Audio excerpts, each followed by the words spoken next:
The state of Alabama has executed its first lethal injection case in over 2 years.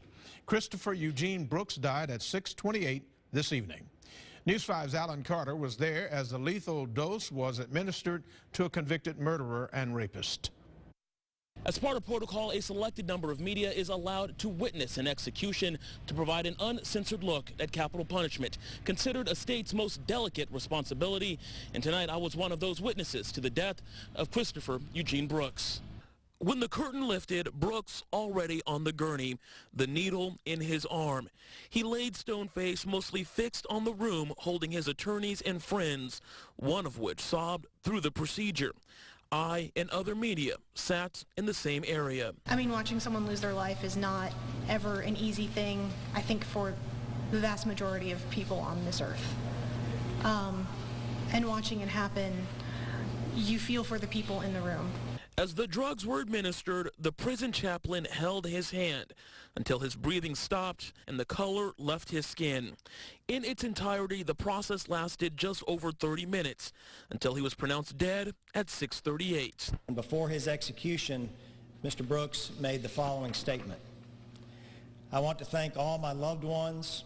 I love all of you. I will be forever grateful for your love. I hope this brings closure to everyone involved. These last 2 years have been amazing. I hope to see you soon. Brooks was killed with a 3-drug cocktail, one to sedate him, another to stop his breathing, and a third to stop his heart. His attorneys had tried to appeal on the grounds that the procedure was unconstitutional. But just before the set time, the U.S. Supreme Court denied that appeal.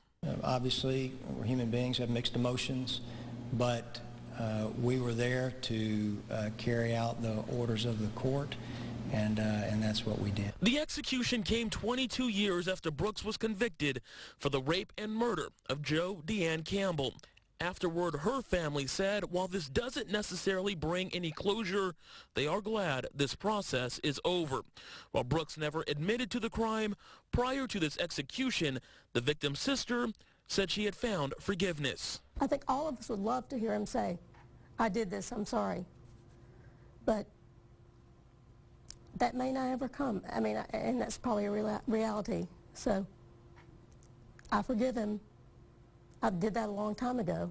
That's the only way I could live, could get through every day, is just to forgive him.